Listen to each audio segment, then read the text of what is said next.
Welcome to the MyTech Toolbelt podcast. We're your hosts. I'm Shannon. And I'm Brenda. And this is a podcast where we highlight educators who innovate, engage, and inspire through the use of technology. So today on the MyTech Toolbelt podcast, we are super excited to speak with someone using technology for the older grades. The technology that is in Matt Menschner's Toolbelt is a program called Scrible. Now, Matt is a high school history and English language arts teacher from Pennsylvania. As you will hear, Matt teaches at a high school with a very diverse population, so he is constantly needing to make modifications and adaptations for his students to meet their educational needs. Matt also shares with us why he loves working with Scrible and how it has helped his students stay organized with their research without getting too bogged down with the minutia. So, without further ado, our interview with Matt Menschner. Thank you so much for joining us, Matt. Well, thank you for having me. It's my pleasure to be here. Matt is using a program named Scrible, and this was something that we had just come across. I had gone to a conference and I had walked up to a table and had no idea what Scrible was because I don't know very much about it. It's how you color. It is how I color. It's how Brenda colors. That's how that's what we know as Scrible. So I started talking to a vendor there, and it sounded to me very interesting because one of the main things is it applies to many of the older students, where so many of the other programs and sources out there are mainly geared to the K through 5, I would say. And so it's so refreshing to see something that could be used up to, college level, right? Sure. And so I was talking to the vendor, and they recommended that we talk to Matt because Matt is a star scribbler. A known scribbler. A known scribbler. So, Matt, can you tell us how you came about finding out about Scribble? So I guess like Scribble and pretty much all the other ed tech tools that I use in my classroom, it kind of came up organically. Our school has a really profound culture of resource sharing and just general use of educational technology too. So Scribble was something that was recommended to me by a colleague, and ever since I began using it, it just clicked for me right away, and I've been a proponent of it ever since. So we still haven't told anybody really what Scribble is. No. So let's start. So Matt, if you wouldn't mind just kind of backtracking a little bit, you were introduced to Scribble. There was a challenge in your classroom that Scribble solved. And so tell us what that challenge was, and then you can tell us how you used Scribble and kind of tell us a little bit about Scribble. So I think one thing that any teacher struggles with is teaching students researching and writing. And it's something that I personally struggle with a lot because I think that as a college graduate, as someone who's done a lot of this over the years, it's almost like second nature to us about, okay, I know how to start looking for sources. I know how to go through the outlining process. I know how to eventually research and write about a topic that I've learned a lot about. But articulating that to a group of teenagers who may or may not be interested in that sort of thing can be really challenging for a number of reasons. And part of that was just the logistical challenges of it, resource management. So when I was teaching my students how to conduct research and then how to actually distill that into a coherent piece of writing, there were so many moving parts. And managing those resources entailed folders, note cards, pages and pages of handwritten notes and outlines, and then the eventual finished product. And Scribble obviated the need for all of that because it really condenses everything into a neat little package. It's cloud-based, so any device that has internet access, you have your entire Scribble library at your feet. And it's really taken a lot of the legwork out of micromanaging all of my students and really making sure that they're being held accountable for every step in the research process. Because writing even a 5-page research paper in some cases can take a couple months, and that's just so much to manage from point A to B. And I know, and I'm speaking from personal experience, not only myself, but my children, when you have a lot of paper note cards, they get lost. They disappear. Right. And then you're like, I'm missing all of that information. And even as we've come up with other tools, and we won't name any, but there's other tools that could be bits and pieces of Scribble. Like you said, Scribble kind of takes everything and packages it into one nice, neat, online cloud-based service and allows the students to have access to everything. So tell us a little bit more about the product Scrible. So Scrible itself is essentially a cloud-based research and writing tool, and it allows you to highlight, annotate, export citations for any online periodical, any PDF. It's integrated with Google Docs. It's integrated with Google Drive. There's a Chrome extension for it. Essentially, what you do is find an article that you think could be beneficial to the research process, whatever step you're at. You save that to your library, essentially bookmarking it, and then you are free to highlight it in various colors, annotate it in different colors using the comment feature. And there's collaborative functions for it as well. So students can be working with real-time concurrent comments, highlights, annotations. And I also think about something like Easybib, for example, which was really helpful to me when I was in high school and college. And it actually has a feature very similar to that as well. So if you have 10 articles and you want to create a citation for each one of them, you just check them off the list in your library, you hit the citation feature, and then it'll actually generate a bibliography for you that you could just copy and paste into your own bibliography attached at the end of your paper. These kids don't know how easy they have it. I'm telling you. I didn't have Easybib when I was in high school. I discovered it as a graduate student in the mid-2000s. But we didn't have it my first go around in undergrad, and we didn't have it in high school. I had to have that book, that APA or MLA book, and then I was like, but that doesn't have a website in here. How do I cite how do I cite this site, right? So I think that right there is just genius, because I love that feature. I love also the fact that Scribble keeps all of those documents that you've annotated. So it will actually do a website as well, right? You can grab that website and then you can start annotating up that website, because it keeps like a screenshot of it or something, but it also keeps that link live for you. Right, exactly. Yeah, there's a problem when you're looking at sources that could be maybe a little bit on the older side as far as what exists on the internet. And oftentimes you'll find something and you come back to it even a month or two later, and then you have a dead link, and whatever that source was at the time is no longer there, or it's in some other different format. So when you save it to your library using Scribble, it, just like you said, essentially takes a screenshot of it. So you can continue to use that and cite it for as long as you keep it saved in your library. It's beautiful. It is. Magic. Sounds amazing. So does Scribble walk you through the process, or walk the students through the process, or is it the teacher still giving the instruction as like why this is done and how it's done? So there are a lot of videos and text pieces on their website, guides that kind of walk teachers through how to use it on their own and then how to implement it for their students. There's a couple specific features that are highlighted in these. And, I've actually developed some PDs as well for teachers on how to use Scribble, whether it's for just a small critical reading assignment in class and a larger research project as well. And so I think that the biggest thing I've seen in my experience is actually familiarizing yourself with it as a teacher and then distilling that to your students. So while there are a lot of tutorials that students could make use of, I do think that the brunt of the work falls on the teacher in order to successfully implement that in their classroom. I would tend to agree. When I've done, like you, Matt, I've done a few PDs using Scribble and just showing teachers. It was more important that I knew how to navigate and answer questions. Sometimes I didn't, and I was like, well, let's go explore that, because I don't know everything about it. But I think the main thing is that the students don't want to take the time to read or watch a tutorial if you're right there to answer their questions.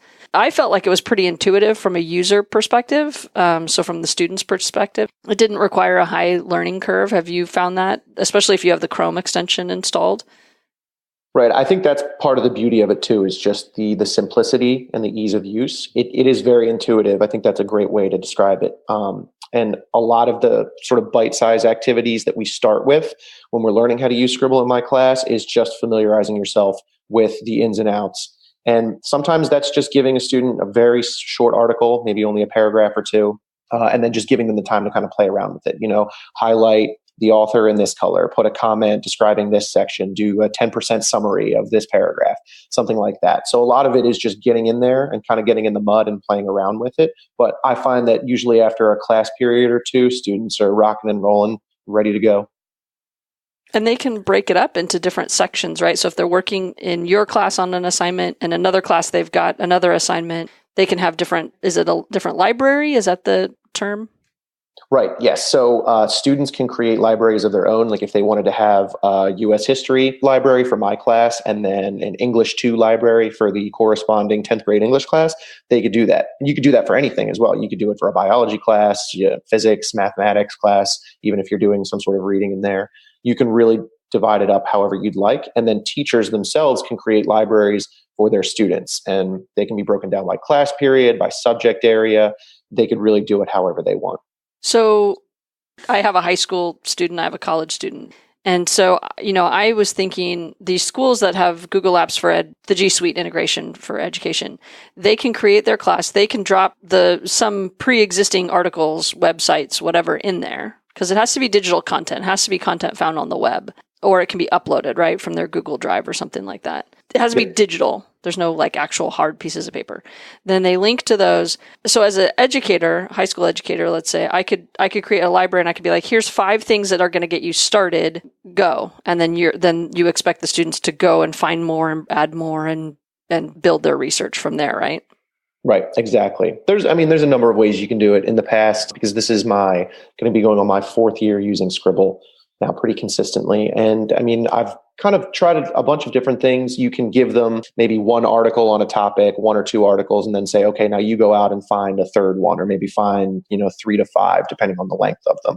And sometimes it can be very teacher centric in that you can curate a library entirely yourself and then have your students just go in and work with the features of Scribble to highlight, annotate, otherwise organize their information. So there's really a lot of flexibility as far as whether you want it to be more teacher-led or student-led. But the potential for these fully curated libraries on a given topic is pretty much endless. That's so great. I like just getting them started, giving them a snippet, letting them play around, and then say, now you go. I was even thinking like a debate class, giving them one article and saying, now you need to go find 4 articles for and against that topic or whatever. My mind is just racing right now with stuff. Okay, so on Scribble, I'm talking about the younger grades, maybe not necessarily high school, but say students don't know how to make a bibliography. How do you cite? Does it have the instructions within Scribble, or is that still a teacher-led instruction? There are some resources available through Scribble for that, but I still think that the brunt of that falls on the teacher because Scribble is a really valuable tool, but it still is on the teacher to be teaching our students various steps in the research process. Scribble makes them much more efficient, and there's much less management in terms of resources and the logistics of it. But I think it's our job as educators in the classroom to be making sure that students understand this. And Scribble does help us as part of a springboard to get there. But again, I think it's mostly our responsibility. And I think once you learn the basics, right, you don't have to keep learning every single time you do it. Once you know and you understand why it's cited and why it's important to cite. Well, yeah, and that comes, they're teaching that in theory, we should be teaching that as young as, second, third, 4th grade, where we're talking about, copyright. And I know even in 4th grade, my son had to cite his sources and things like that. What I think is fascinating is that in Scribble, you have the different options of whether it's MLA or APA. So most kids, 4th grade, 5th grade, 6th, they don't really know that there's multiple ways to cite sources. They just know that whatever their teacher told them, that's the way they're going to do it. And then they're just going to click that option, and that's what the bibliography will produce for them.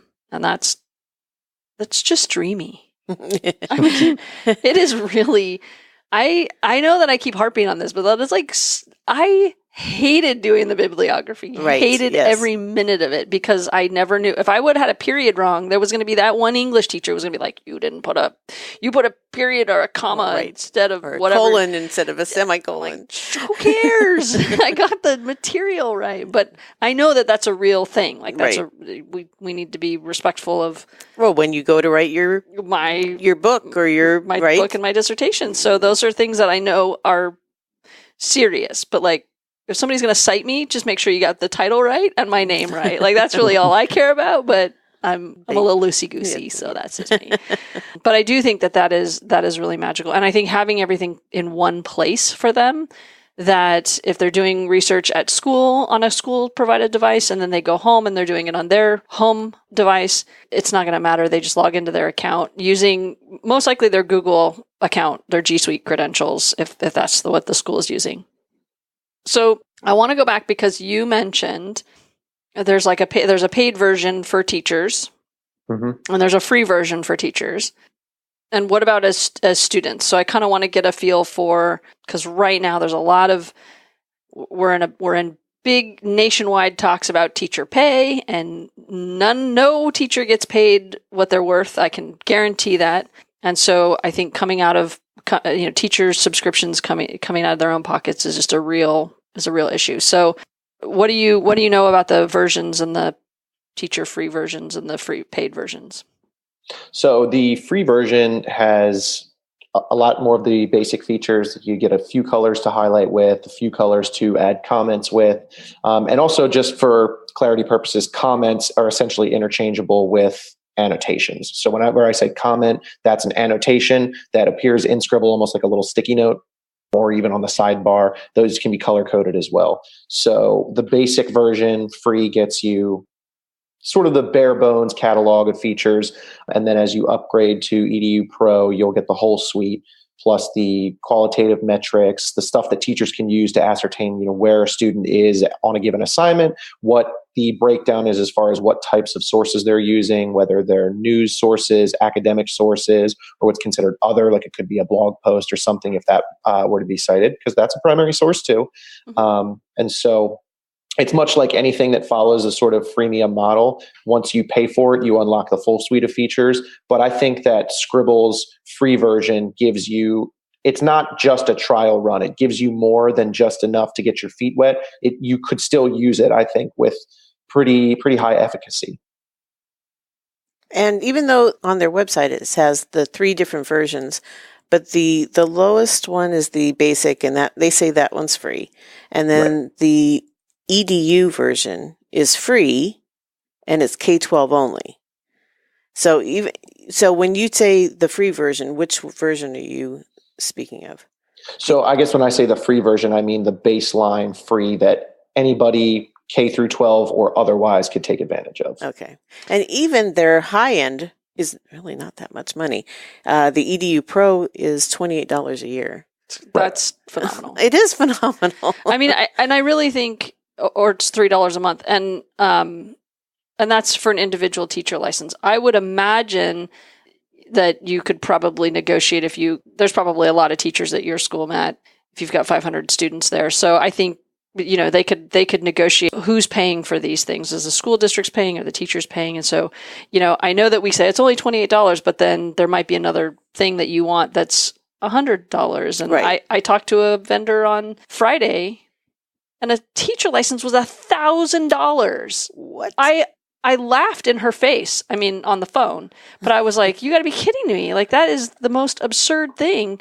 And she said, that? "Well, a site license is only $2,700 or something like that." And I was like, "You guys are dumb. Like that's the dumbest pricing model." I won't say who it was, but like that was a ridiculous pricing model. No teacher's going to want to do that, and you're going to lose teachers if you want. So, anyways. One of the things that I would recommend, just looking at the differences, if you're just a student or you're a parent out there who's homeschooling, the basic version is plenty. The free version is plenty. You get a library, everything kind of goes into one library. You can sort individually there if you're working on multiple products. But the EDU version, if you are in a K-12 space, gives you the different citation options that I was talking about, MLA, APA, and Chicago.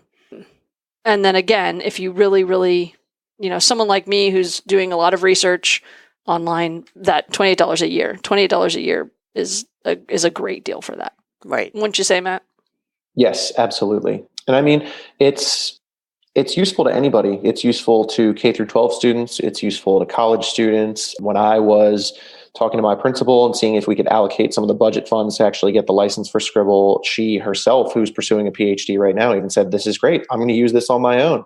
And I mean, even if you're just somebody who likes to read a lot, if you're constantly reading articles online and you want to have at a base level, you could save them to your library and keep track of them really easily. And then if you are the type of person that likes to argue with your friends about politics and all that, that's a great tool to facilitate that sort of dialogue as well. You could be like, I read this article last January about this and this and this. No, I think you're absolutely right.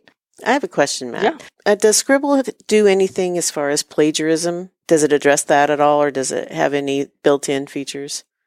So it helps to avoid plagiarism, I would say, by really facilitating proper development of those research skills. And kind of like we were talking about earlier, even though Scribble makes things really efficient, it's still, I think, important to know really why we're doing what we're doing, and then also to even go back and say, okay, imagine if we were to write this bibliography by hand and you'd have to do all these citations on your own.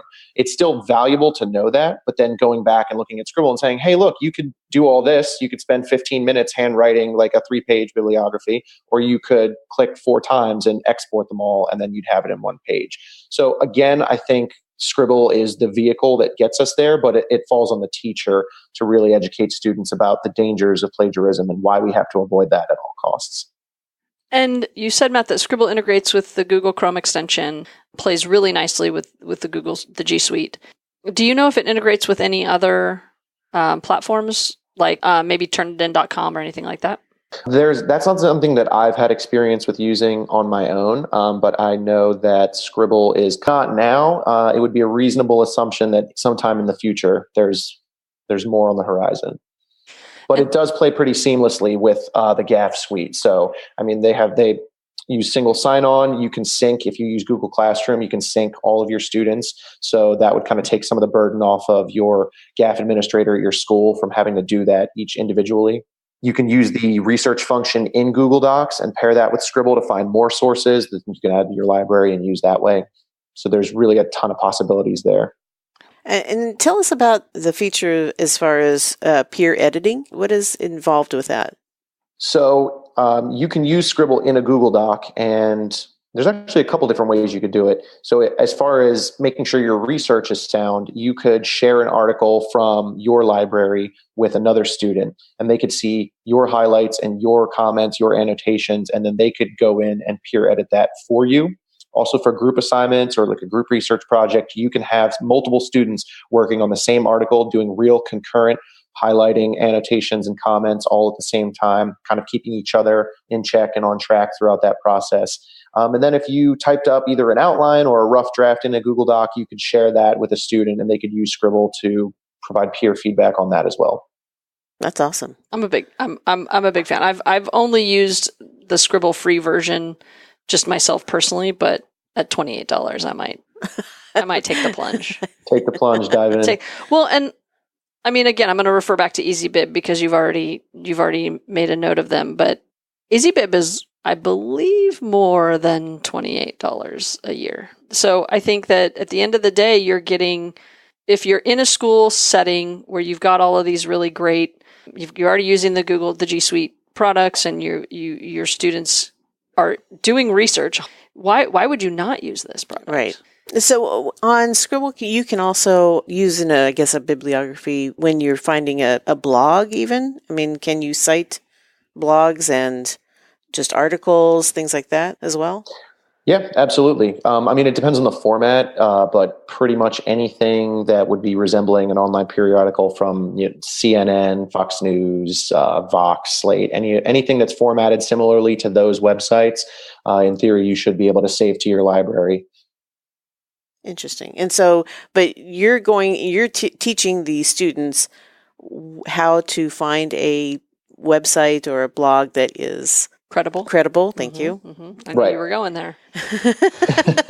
Absolutely. So that's always, again, the burden is on the teacher, I think, to build into your lesson plans how we can avoid sources that are questionable and how we can really gear our research more towards things that are legitimate, and even just sometimes at face value. Like it's really important for me with my students as digital citizens to look at an article and hopefully within the first several seconds say that, okay, this is something that is legitimate, that's credible, that's trustworthy. Because more often than not, I think you can find stuff that it's pretty clearly not. But again, that's something that I think we take for granted. And, my students who are 15, 16 don't necessarily know what to look for. So At least not at first. By the end of the year, they absolutely do.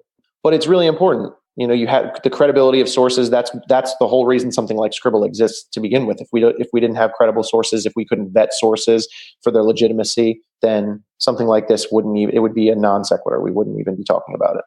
You said it. I think what's really, really cool about Scribble is A, it's super easy to use. B, it lets you as the educator really get to the meat and potatoes of what's important and not get bogged down in making sure that they know how to format and and that they're losing their sources or that they're putting it on a note card. This alleviates all the tediousness that goes along with that research assignment, because once you've done the first kind of practice day with them and they know how to use the tool, you get to actually focus on how to find credible sources, how to do internet research, and how to, triangulate data and opinions. And oh no, that's a opinion. That's an op-ed versus like an actual Academy of Pediatrics journal, right? Like you get to focus on the really cool, meaningful learning, and not the okay, everybody, periods go here and semicolons go here and authors' names and alphabetical and last name and et al. And all that. Like that is all done. You're not bogged down in that tediousness, which really lets you do what you love to do as an educator, right? I completely agree. I mean, whenever I pitch Scribble to colleagues, I always kind of think of the worst case scenario, which is a very disorganized student. They have their folder, they have all their note cards, their outline, and it's all in the bottom of their backpack. They pull it out and it's like crusty and all crumpled up. And sometimes I almost want to have like a sample research folder where when we start teaching this unit, I almost like can flip through it with students and say, look at all this. And you almost want to like throw it up in the air and have all the paper scatter everywhere. But think about managing all this. We could do it that way, or we could have Scribble and everything is a click away. Yes. I think it's so much easier. I love it. So even when, say, students go off to college, they can download the basic version and have it, and they don't need to have a school account to use this. No, they could probably use their, I don't know, they could probably use their university email address to get the university free version, right, which gives them more options. That's going to be the route. That's, I think, the route that I used when I signed up for my free version. I used my university email address. But it did have a K through 12. It did, but I was teaching K through 12 teachers. Right. But I'm thinking about college students. That's true. They could use the free version. It's just not as powerful. Right. But even at $28, I hate saying that. Right, I know. That's just a lot of money, because that's like for a college student. That's a week's worth of food for a college student. Right. I can feed you Taco Bell for 5 days straight. I'm serious. No drinks. Yeah, I worry. I worry about that a little bit. Just again, I have a college student. So right. Me too. Thinking about, you do too. So Matt, I'm curious about your students' perspective, or if they've already grown up with Scribble. Is it something that when they came across this, did they take to it right away, or were they hesitant to use it? So my experience has been kind of funny in a way.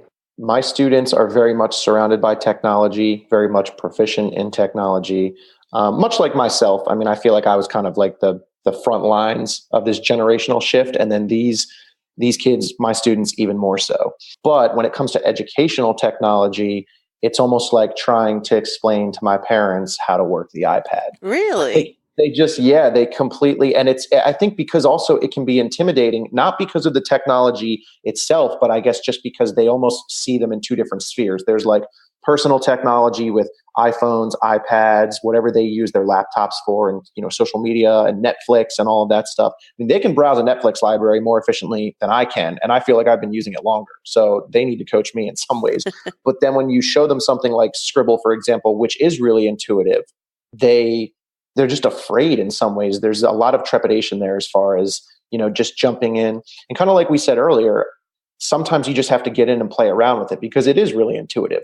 But when you sit there and sign in for the first time and you're looking at your library and it's just completely empty and you need to start curating sources, adding them, and then actually playing around with the features of the tool, it can be really daunting. So I've seen this every year. It never fails. There's always a high percentage of students that they're really hesitant. There's a lot of pushback.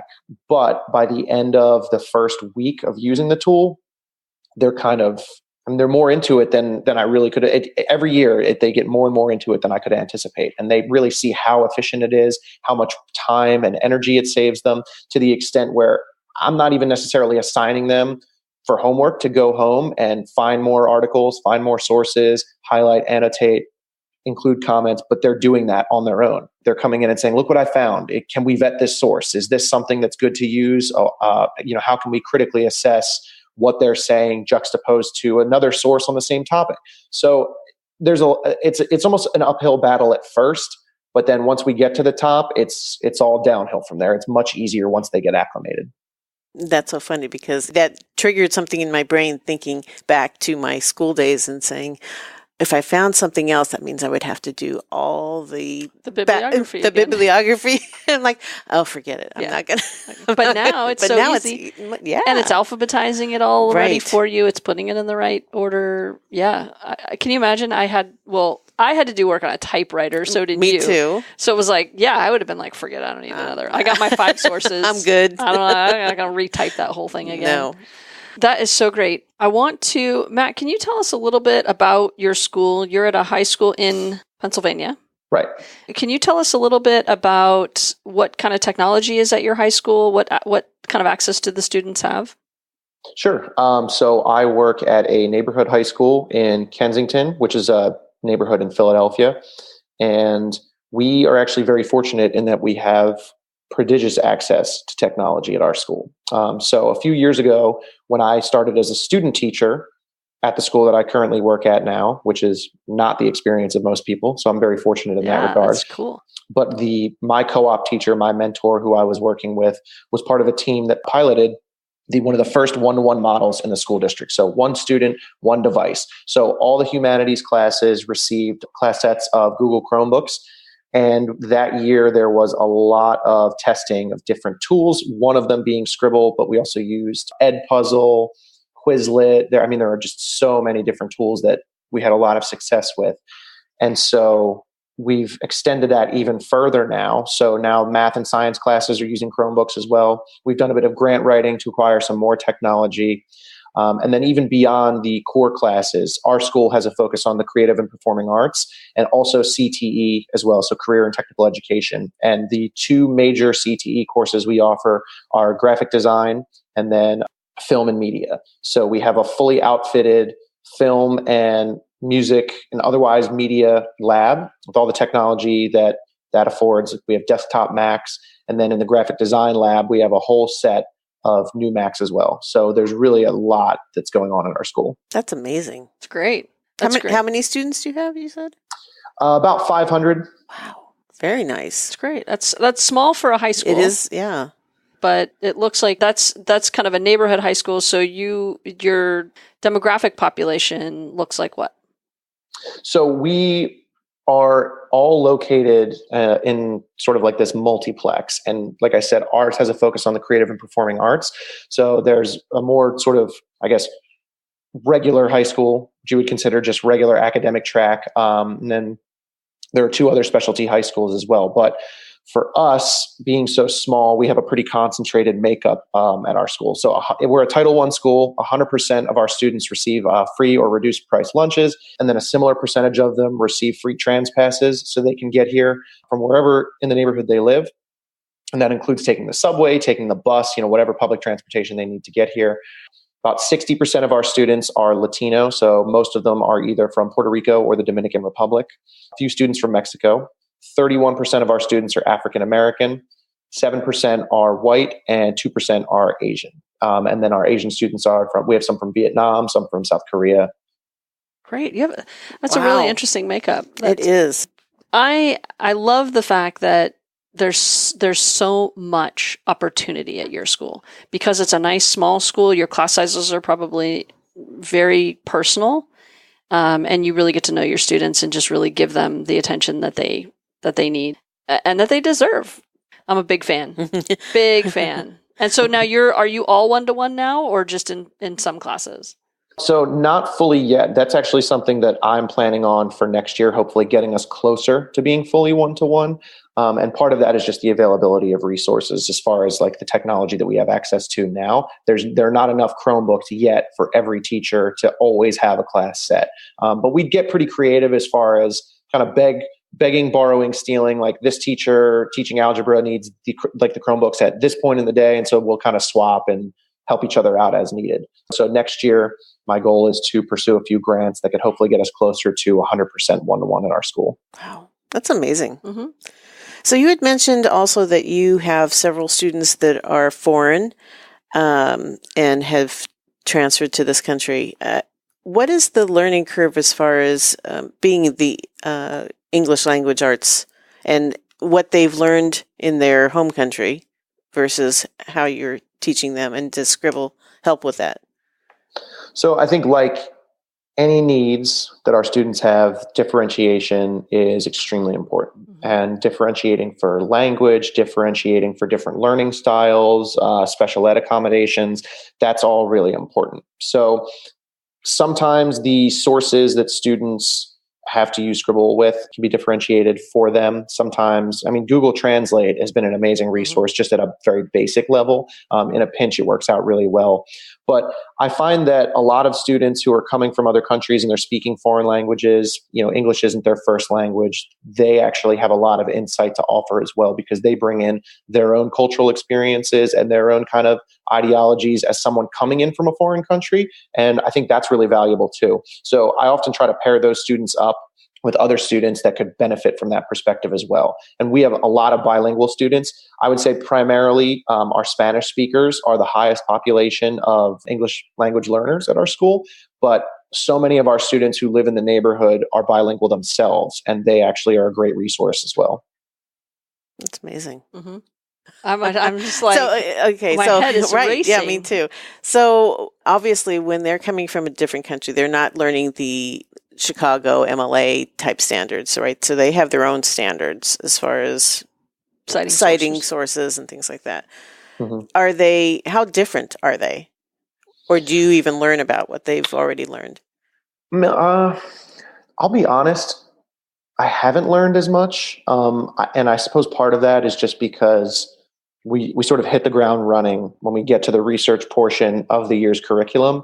So as much as there, I think, is value to that, also we're here now. These are the styles that we're kind of working under. So I think it takes precedence bringing people up to speed on that. But it's also interesting because those students, as well as students who have lived here for their entire lives, in a lot of cases, they don't necessarily have a background in that. So you're kind of starting from square one with everybody. So there's really not too much of a disparity.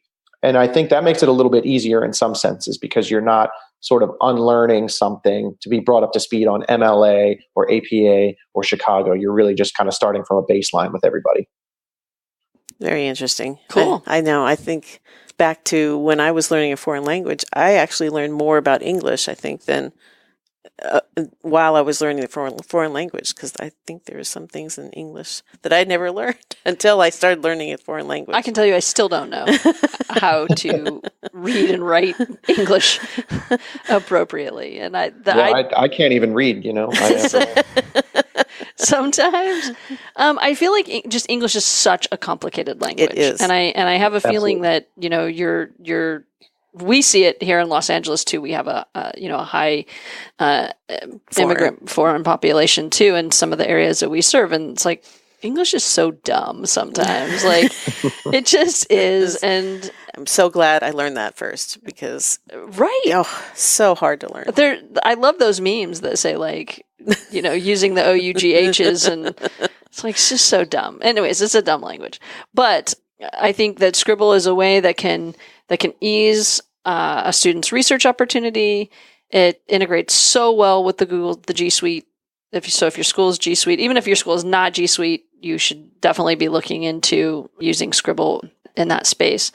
One of the questions I want to ask you, Matt, is, first of all, I can tell that you have a great sense of who you are as an educator and what you want, because a few times you've said that's my goal for next year. So you've either already wrapped up your school year and your mind is fresh to think about next year, or you're just in the process of wrapping up your school year and you're thinking about what am I going to do next year. That right there is a sign of a magnificent, thoughtful, wonderful, beautiful educator. And I love that about you. But I'm thinking about who new teachers coming in. You have student teachers that come in and need mentoring and things like that. What advice would you give them when it comes to education technology, things that they might put in their tool belt? What would you give either the younger you or a nice, young, fresh whippersnapper that's coming in and you're their mentor? I would tell them, don't be afraid to take risks. And also, even just in general, don't be afraid. I think your first year as a teacher is possibly one of the hardest things you could ever do. In a lot of cases, you're thrown into a classroom with very little support. And that's mainly because everyone else in the school is equally busy. Everyone has a million different things going on. But don't be afraid to take risks. Don't be afraid to try something new. If you are planning out your lessons and there's a specific strategy or a skill that you want to incorporate or teach your students, if you can find an ed tech tool that makes it easier for you and makes it easier for your students, embrace it. Research has never been easier thanks to Scrible. And I've just fallen right into it. And it's now become one of the core tools that I use in my class. There are so many tools out there for vocabulary and review, for assessments, for surveys, for watching videos in class and embedding assessments into them. Take advantage of all of that stuff, because in a lot of cases, it's completely free or very, very affordable for teachers to use. And if there's a culture of educational technology at your school, be involved. Take a leadership role. You want to be developing those policies as much as you can, because it's really important to have a sort of uniform, consistent set of procedures that every teacher is using. At my school, my students know when they're using Chromebooks in history, it's going to be the same set of procedures when they go into their English class. And especially when we're doing cross-curricular projects. So, and use the veterans in your school. Use teachers that have been doing it for a while, because they are probably going to be your best resource. So make sure that you just take advantage of everything that is afforded to you, and think about every year what worked, what didn't work, and improve everything. Fantastic advice. Fantastic. Great advice. Don't be afraid. Embrace it. Right. But look to the more experienced educators. That's awesome. Well, one more question I want to always like to ask educators, or what are some books that you have found in your past that you said, wow, I could not have done what I'm doing now without that book? That's a great question. One of the first books I ever read as a pre-service teacher that really changed my mentality was Lies My Teacher Told Me by James Lowen. Incredible book. I'm downloading it right now. Yep. It was fantastic. And that was, again, shout out to my mentor teacher when I was a student teacher, because that was my summer reading assignment. He gave me that book and it was amazing. It breaks down a number of mainstream U.S. history textbooks, pulls out factual inaccuracies, fallacies that are present, and it's very much against whitewashing history. We hear things in the news, I think, even to this day, about curriculums that are written that sort of purposefully leave things out, and this book is the exact opposite of that. It tells us exactly what we should be looking for. It tells us how we can use flawed curriculum materials in a way that still makes sense and that's still for the best of our students. As a history teacher, Howard Zinn, People's History of the United States, another fantastic book, tells the story from the perspective of people whose voices are often left out of U.S. history. So that was really eye-opening for me as well. There's a book for white folks who teach in the hood, and for the rest of y'all too. That's a good one. I love the title. Everyone reading that. It's a fantastic piece. I think those are kind of the big three for me. Those are awesome. We'll have links to all of those books and any others that you send us after the podcast on our website for listeners, with links to download those books from Amazon. I've already put them in my car, actually.